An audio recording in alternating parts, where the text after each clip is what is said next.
Professor astrology Jain साहब, आज की एस्ट्रोलॉजी की पाठशाला में आपका स्वागत है।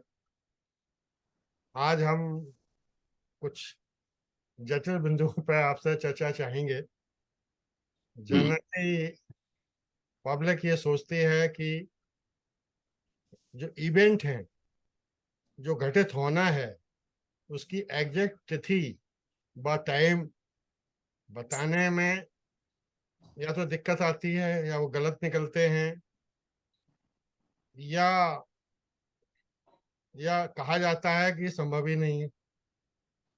तो इसमें रईस शोभराय साहब ने काफी रिसर्च की हुई है। मैं चाहूंगा कि जैन साहब आप प्रश्नों का उत्तर दें, उससे पहले अगर रईस शोभराय जी कुछ ऐड करना चाहें तो ऐड करें, नहीं तो पहले आप बोल दीजिए, उसके बाद रईस शोभराय जी आपसे क्वेरी करेंगे। नहीं, राजेश ओबराय जी को अपने पहले डाउट क्लियर करने दो, क्या जी। पूछना चाहते हैं उसके हिसाब से हो जाए। रईस। नहीं, अनिल जी, मैं पूछना कुछ नहीं चाह रहा, पर मेरा जो अभी तक का एक्सपीरियंस है, हम जब कुंडली में देखते हैं तो बहुत कुछ चीजों का हमको रिप्लाई ठीक नहीं मिल पाता है। बिल्कुल। There may be so many reason. One of the reason may be कि हम लोगों को इतना नॉलेज नहीं है।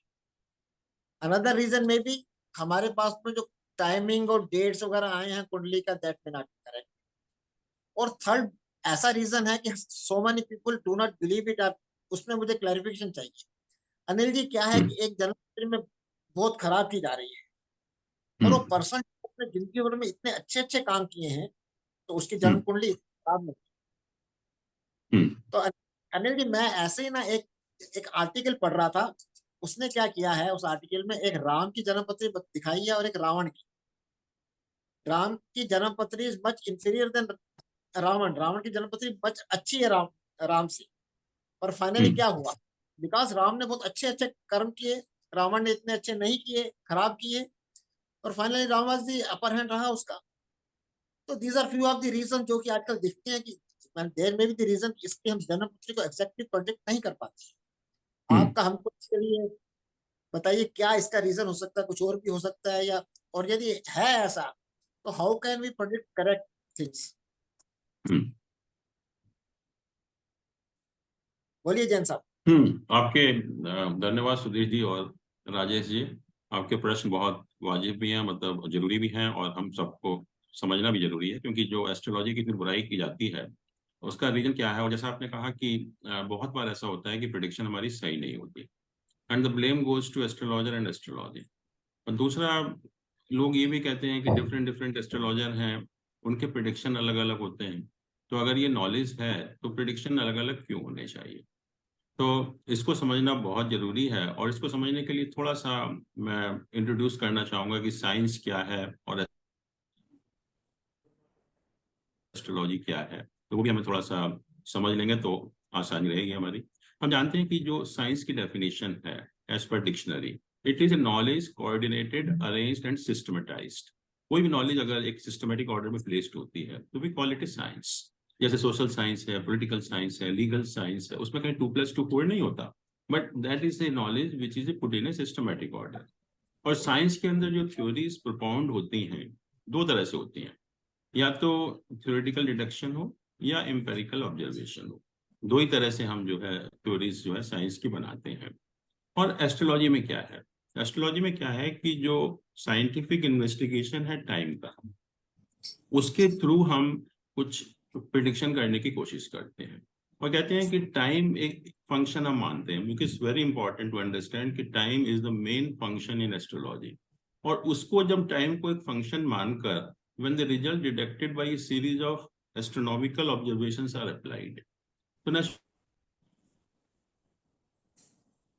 our expectations are answered, हम कुछ प्रिडिक्शन कर पाते हैं। और जहां तक इस नॉलेज का सवाल है कि कब पुरानी है, कैसी नहीं है, तो कहते हैं कि it is as old as Vedas themselves. अब वेदास के बारे में जो भी आप सोचें 5000 साल पुराने हैं, 10 हैं, 20 हैं, जितने भी आप समझें, but this is the knowledge which we have got from the Vedas. और वेदास को समझने के लिए उन्होंने 6 वेदांग बनाए थे, और ये कहा कि अगर वेदों को समझना है तो इन 6 वेदांग को जानना जरूरी है। और ये वेदांग कौन कौन से थे? शिक्षा, छंद, व्याकरण, निरुक्त, कल्प और ज्योतिष। और ज्योतिष को कहा कि this is the eye of the Vedas, वेदों के नेत्र हैं, with the power to see past, present and future, जिससे कि हम पास्ट, प्रेजेंट और फ्यूचर जो है वो देख सकते हैं। और इसको सबसे इंपॉर्टेंट वेदों का अंग माना गया, सबसे इंपॉर्टेंट जो है, जो 6 वेदांग थे उसमें कहा कि जो ज्योतिष है that is the most important and that was compared with the eyes of the Vedas. और अगर हम प्राचीन शास्त्र पढ़ें भी, और पुराने जो ज्योतिष हुए हैं जिन्होंने कि बहुत ग्रंथ लिखे हैं ज्योतिष के, जैसे कि हम कहें आर्यभट्ट है, वराह मिहिर हैं, तो आप देखेंगे कि पहले वो एस्ट्रोनॉमर थे, एस्ट्रोलॉजर बाद में बने। पहले जो है वो एस्ट्रोनॉमर थे और बाद में एस्ट्रोलॉजर बने। उन्होंने एस्ट्रोनॉमिकल ऑब्जर्वेशन कुछ किए with the function of time, और उससे पता लगा कि कुछ टाइम के हिसाब से कुछ जो भी एस्ट्रोनॉमिकल चेंजेस होते हैं वो हमारे जीवन पर उसका प्रभाव पड़ता है। तो ये कहा कि जो एस्ट्रोलॉजी है basically that is an interpretation of astronomy, that is an interpretation of astronomy, क्योंकि सारे के सारे एस्ट्रोनॉमर थे पहले, वो कोई ज्योतिष तो बाद में बने हुए थे। और अभी अगर हम देखें कुछ साल पहले, जब फरवरी 2001 में यूनिवर्सिटी ग्रांट कमीशन ने एक नोटिफिकेशन इशू किया और उसमें कहा था कि this astrology should be taught in all universities, all colleges, और सब यूनिवर्सिटीज से प्रपोजल मांगे गए इसको इंट्रोड्यूस करने के लिए। तो इसको हिंदी में उन्होंने ज्योतिर्विज्ञान कहा, और ये भी कहा कि जो कोर्सेज हैं वो ग्रेजुएट लेवल पर भी हों, पोस्ट ग्रेजुएट लेवल पर भी हों और रिसर्च लेवल पर भी। तो हम जानते हैं कि उसके बाद हमारे भारत में जहाँ का एक ज्ञान है बहुत हंगामा हुआ, और जो साइंटिस्ट थे, रेशनलिस्ट थे, उन्होंने कहा कि सरकार ने शायद देश को 150 साल पीछे ढकेल दिया, और ये भी कहा कि they went to the extent कि this is against the principle of secularism which is inherent in the constitution of India. उन्होंने वहां से भी उसको जोड़ दिया, और इमीडिएटली पता नहीं आपको ध्यान है या नहीं है, दे फाइल्ड एक petition in the Andhra Pradesh high court, और आंध्र प्रदेश हाई कोर्ट ने इसको रिजेक्ट कर दिया कि we can not interfere in the matter of government. फिर they went to Supreme Court, they filed a PIL, और उसमें 2005 में सुप्रीम कोर्ट का डिसीजन आया, और डिसीजन में कहा गया कि astrology is a science because that is an interpretation of astronomy, and when we can consider astronomy as a science, so naturally astrology is also to be considered as a science. तो उन्होंने वहां तक कहा, लेकिन लोग वो शांत नहीं हुए उससे। जो है एक कोई जनहित मंच करके एक संस्था है, उन्होंने बॉम्बे हाई कोर्ट में फिर केस फाइल कर दिया कि जितने भी एस्ट्रोलॉजर हैं, वास्तुशास्त्री हैं, न्यूमरोलॉजिस्ट हैं, उन सब के ऊपर बैन कर देना चाहिए, they should not be allowed to make the do the practice actually. और उसका जो डिसीजन हुआ वो मेरे फरवरी 2011 में हुआ, जब बॉम्बे हाई कोर्ट ने उस पिटीशन को रिजेक्ट किया। और पता है क्या कहा उसने, जो है that is very important for all of us, and I will just read out की जो उसका एक्सट्रैक्ट है, जो कंक्लूडिंग एक्सट्रैक्ट है, उसमें कहा कि so far as prayer related to the astrology is concerned, the Supreme Court has already considered the issue and ruled that astrology is a science, right? The court had in 2004 also directed the universities to consider if astrology science can be added to the syllabus. The decision of the apex court is binding on the court. तो ये कहा कि supreme court ने इसको already examine कर चुके हैं, और उसके हिसाब से एस्ट्रोलॉजी जो है वो साइंस है, इसलिए हम इसको रोक नहीं सकते किसी की नोटिफिकेशन। और उसमें जो उन्होंने उसको भी रेफर किया जो गवर्नमेंट ने एफिडेविट फाइल किया था, and surprisingly you will find to know what the government said at that time. Government ने कहा पहली चीज कि astrology is a 4000 year old trusted science, क्योंकि उन्होंने वेदों से इसको रिलेट किया कि नॉलेज हमें वेदों से प्राप्त हुई है।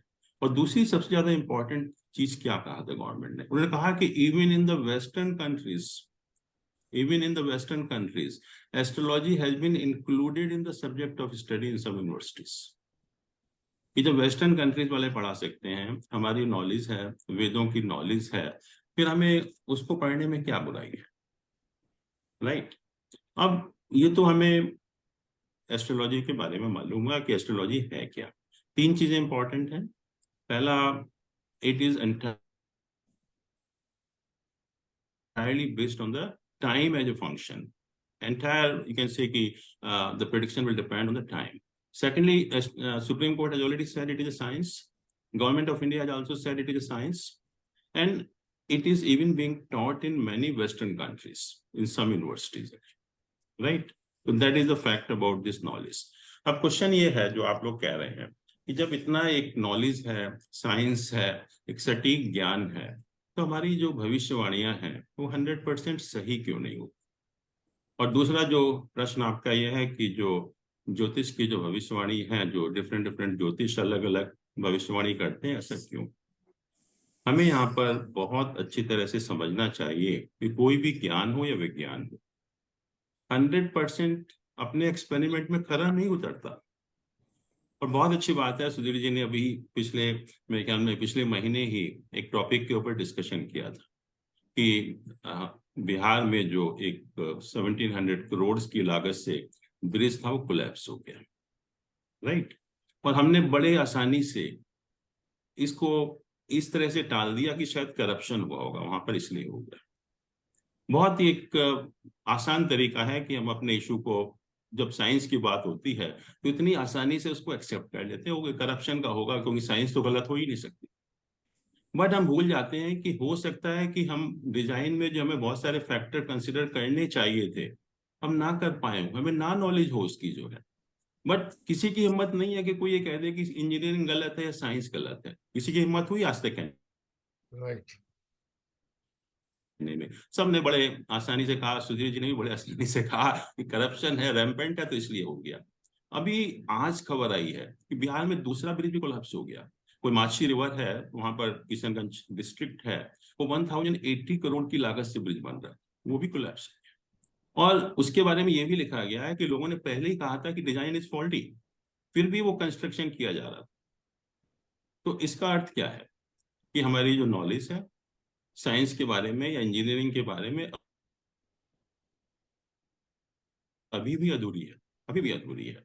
But nobody can dare to say कि साइंस इज रॉन्ग। किसी ने कहा आज तक कि जो सिविल इंजीनियरिंग है या जो ब्रिज डिजाइन कर रहे थे कि बहुत सारे फैक्टर थे डिजाइन में, वो कंसिडर करने चाहिए थे, नहीं, मालूम ही नहीं है उनको। जो तो इतने बड़े बड़े ब्रिज, इतनी इतनी लागत से जो ब्रिज बनते हैं वो कोलैप्स हो जाते हैं। अब मेट्रोलॉजिकल डिपार्टमेंट का देखिए, हमारे मौसम के बारे में भविष्यवाणी करते हैं और हम सभी जानते हैं, और सुपर कंप्यूटर यूज करते हैं, कितने साइंटिफिक फॉर्मूले यूज करते हैं, कितनी रिसर्च होती है, कितना पैसा लगाया जाता है उनके पीछे, पर कोई भविष्यवाणी सही हुई है? एंड आई वाज सरप्राइज्ड कि last time the meteorological department accepted that prediction can not be correct. Meteorological prediction can not be correct. अभी ट्रेन का एक्सीडेंट हुआ लास्ट महीने, और बहुत सारे हम लोगों ने जो है क्लेम किए थे कि एंटी कोलिजन डिवाइस लगा दिए हमने सब ट्रेन में, और ये भी कहा कि कवच बना दिया है हमने, तो अब तो ट्रेन एक्सीडेंट हो ही नहीं सकता। और ट्रेन एक्सीडेंट हुआ, बहुत सीरियस एक्सीडेंट हुआ। बट अभी भी देखिए कि वहां क्या पॉइंट रेज किया जा रहा है, सेबोटेज कोई इशू होगा वहां पर, किसी ने छेड़छाड़ी की है। कोई ये नहीं कह रहा कि ये जो हमने डिजाइन किया था, ये जो सिग्नलिंग सिस्टम था वो गलत था हमारा। क्योंकि जब साइंस की बात आती है तो हम इतनी आसानी से उसको टाल देते हैं कि वो तो साइंस तो गलत हो ही नहीं सकती, साइंस तो गलत हो ही नहीं सकती। बट फैक्ट ये है कि no science, no knowledge is 100% correct in its experiment, क्योंकि हमें किसी चीज का पूरी तरह से ज्ञान हो ही नहीं सकता, कोई भी सब्जेक्ट। हम हॉस्पिटल में देखते हैं कितने हम क्लेम करते हैं कि हमने इसका भी इलाज कर लिया, इसका भी इलाज कर लिया, फिर भी लोग मरते हैं। क्यों मरते हैं? कितने प्लेन एक्सीडेंट होते हैं, कितने ट्रेन एक्सीडेंट होते हैं, और आपको मालूम है कि फैक्टर ऑफ सेफ्टी कितना होता है जब डिजाइन किया जाता है? Even sometime they take factor of safety as 10 times, फिर भी कोलैप्स हो जाते हैं वो जो। और कोई, किसी की हिम्मत नहीं है कि ये कह दे कि ये साइंस हमारी गलत है या हमारे नॉलेज हमारी अधूरी है साइंस के बारे में, क्योंकि हम बहुत पैसा खर्च कर रहे हैं, पूरी गवर्नमेंट लगी हुई है, हर किसी को शिक्षा दी जा रही है, crore and crore, million million of money pumped into that. और साइंस की अगर मैं और भी बात करूं कि पहले कहा कि एटम इंडिविजिबल है, माना लोगों ने, फिर कहा कि नहीं, एटम को तो हम 3 पार्ट में डिवाइड कर सकते हैं, इलेक्ट्रॉन, प्रोटॉन, न्यूट्रॉन, वो भी मान लिया लोगों ने। बड़ी आसानी से, किसी ने नहीं कहा कि अभी तक हम सब गलत कर रहे थे। अब स्टीफन हॉकिंग ने कहा नहीं नहीं नहीं, वो there are 54 quarks in the atom actually, वो भी हमने मान लिया। हम इतनी सरलता से ये सब चीजें स्वीकार कर लेते हैं, और कोई, किसी की हिम्मत नहीं है कि साइंस के ज्ञान के बारे में कोई क्रिटिसाइज कर पाए, किसी में कोई साहस नहीं है। और जब ज्योतिष की बात होती है तो हम स्ट्रेट अवे ये कहना शुरू कर देते हैं कि प्रिडिक्शन गलत हो रही है।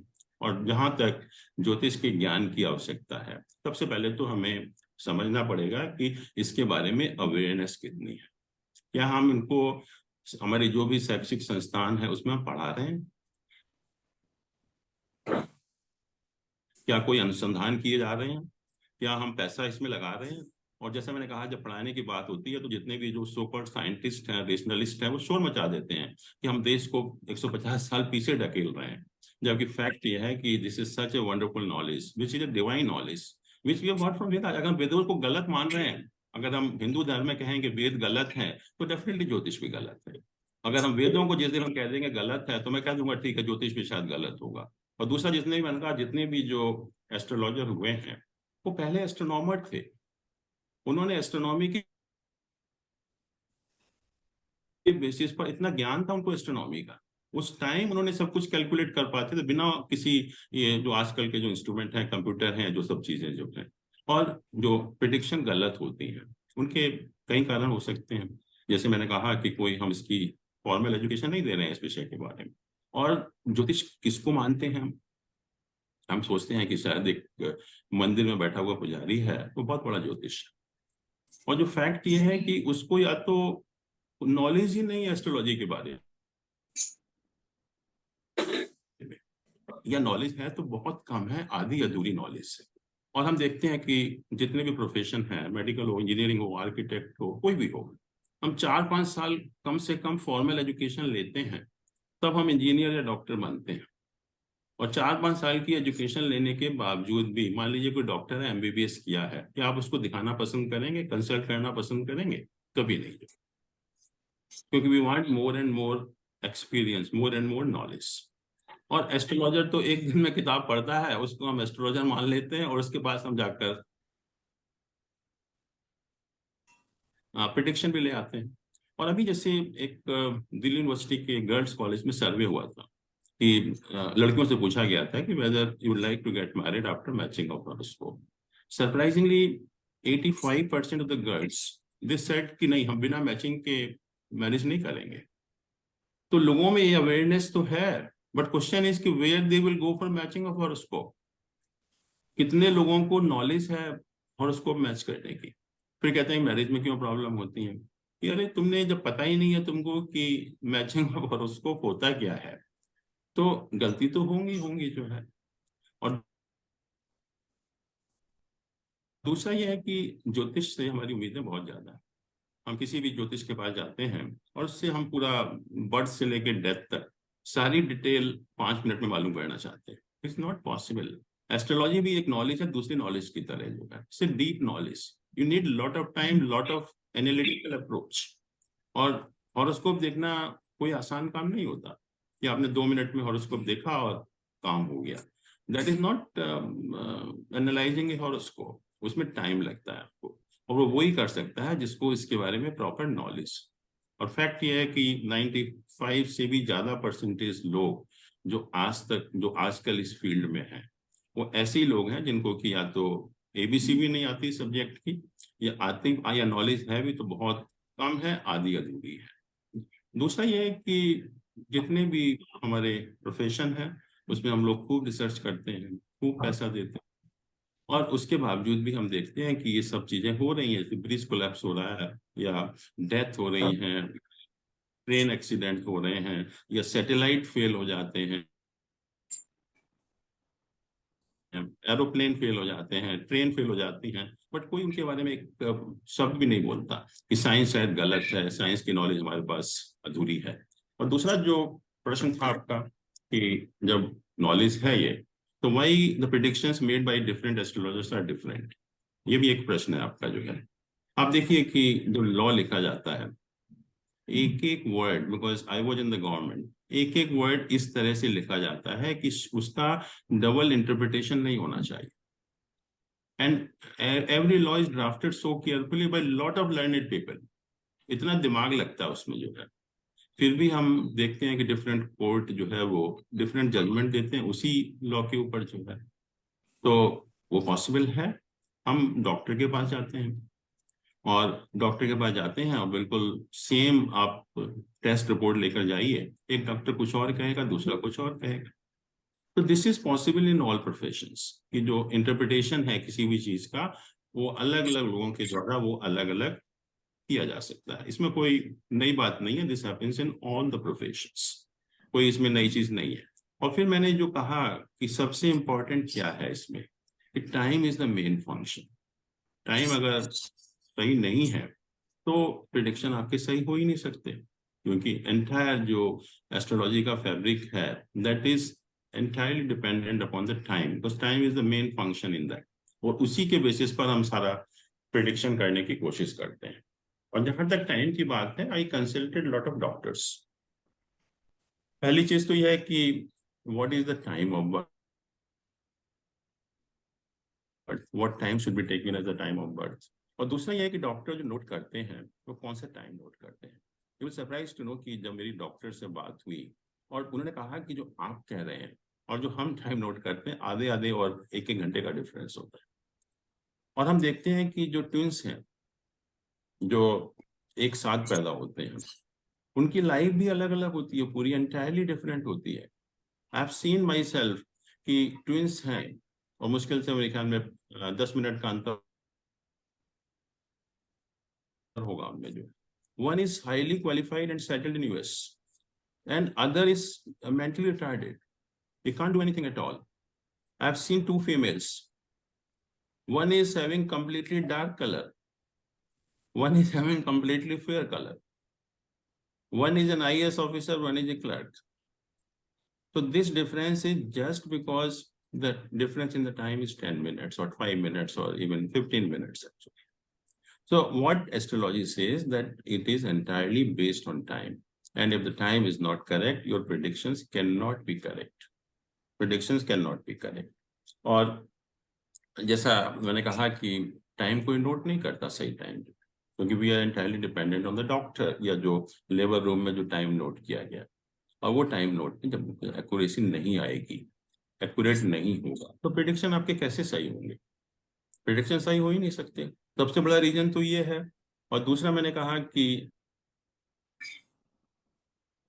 प्रॉपर नॉलेज नहीं है। नॉलेज कितने लोगों को है, हम किन के पास जाते हैं प्रेडिक्शन के लिए, वो भी देखिए। जब 95% लोग ऐसे हैं जिनको नॉलेज ही नहीं है तो प्रेडिक्शन कैसे करेंगे?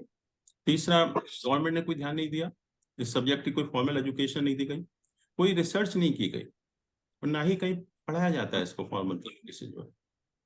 तो लोगों में अवेयरनेस कैसे आएगी, लोगों में ज्ञान कैसे इसका बढ़ेगा? एक्चुअली हम लोग भूल जाते हैं कि अभी 1-2 साल पहले ही यूएस में एक MTV इनसाइट सर्वे किया गया है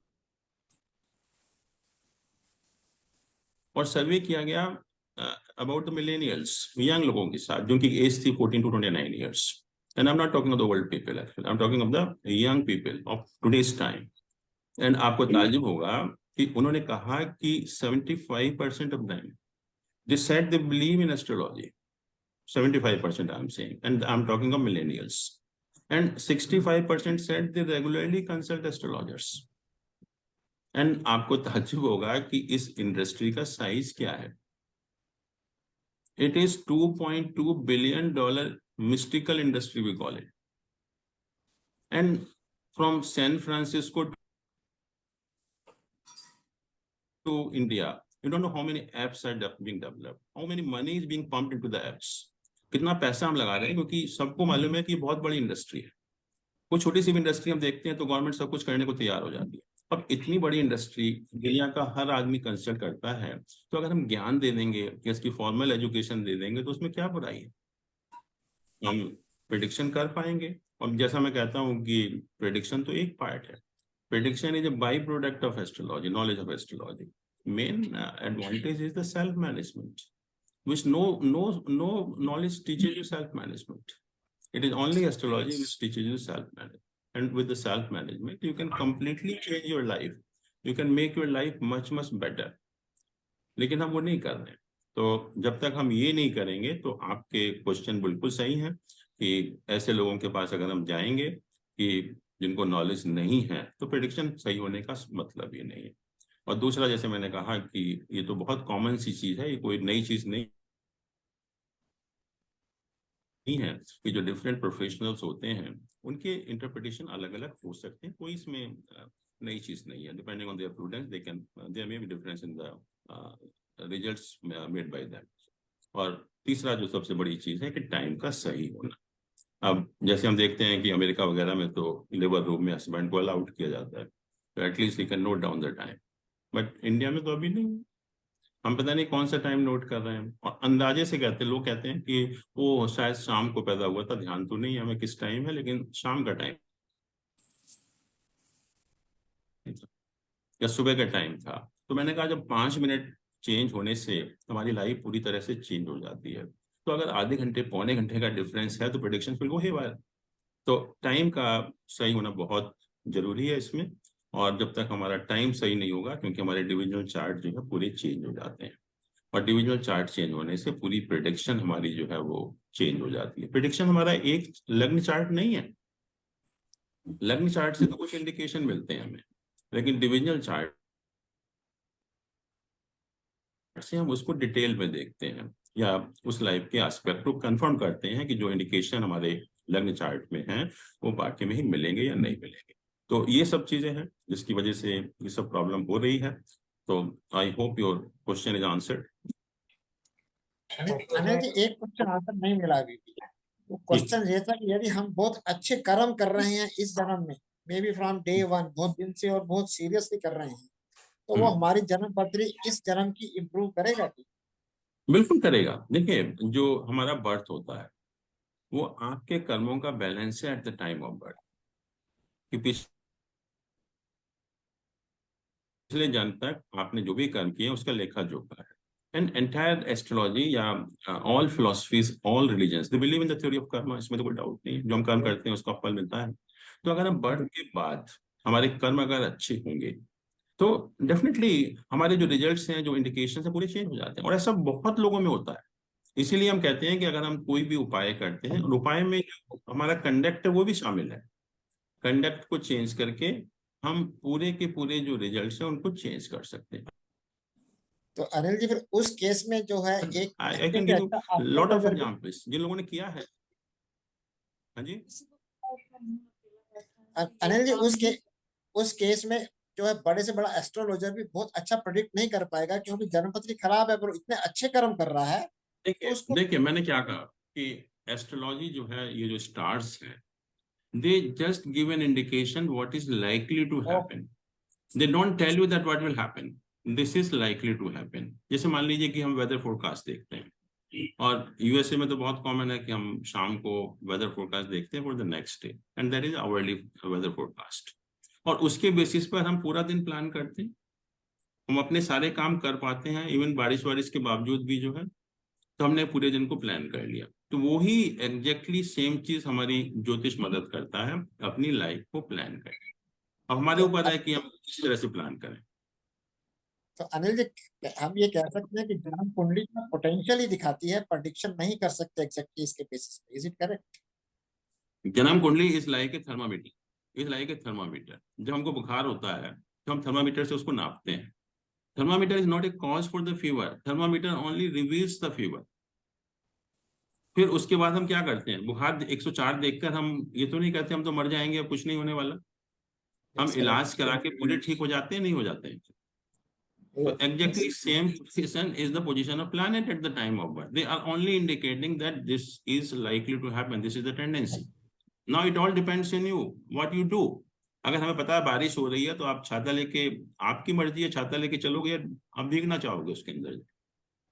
तो अनिल जी, कुछ लोग बोलते हैं कि जैसे हस्त रेखाएं होती हैं, यदि आप अच्छे या बुरे कर्म कर रहे हैं तो हस्त रेखाएं अपने आप थोड़ा बहुत चेंज होती रहती बिल्कुल, है। हॉस्पिटल चेंज हो इट रही इज अ है। Good indication. उसमें और हमारी जन्म कुंडली में एक ही डिफरेंस है, जन्म कुंडली एक बार जो बन गई बन गई। हम्म।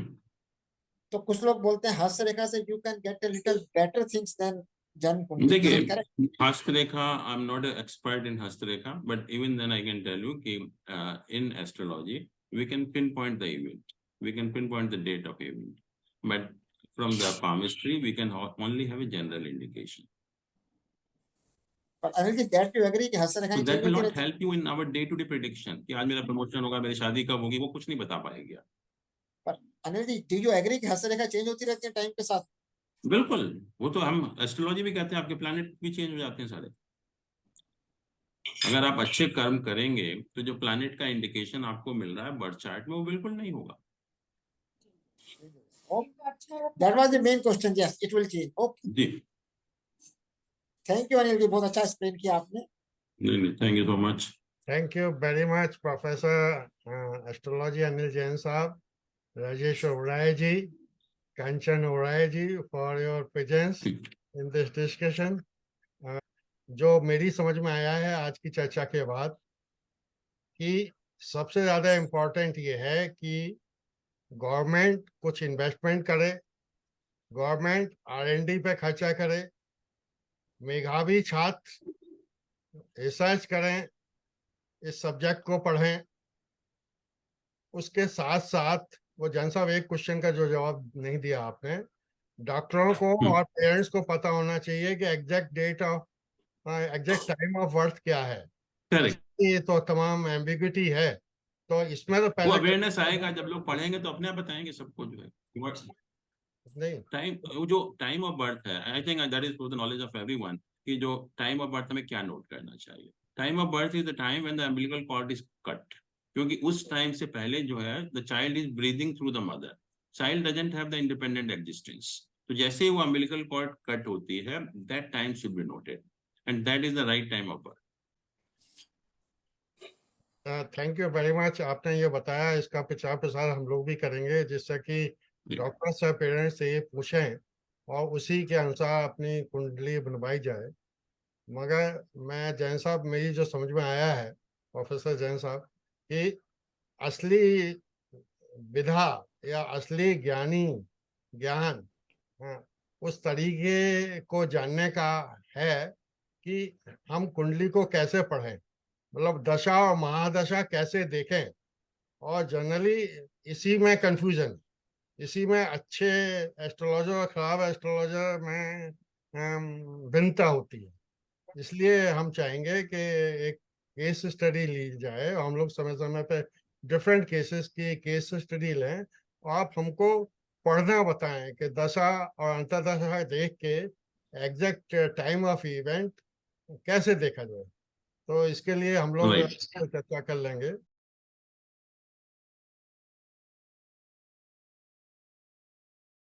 श्रवण विना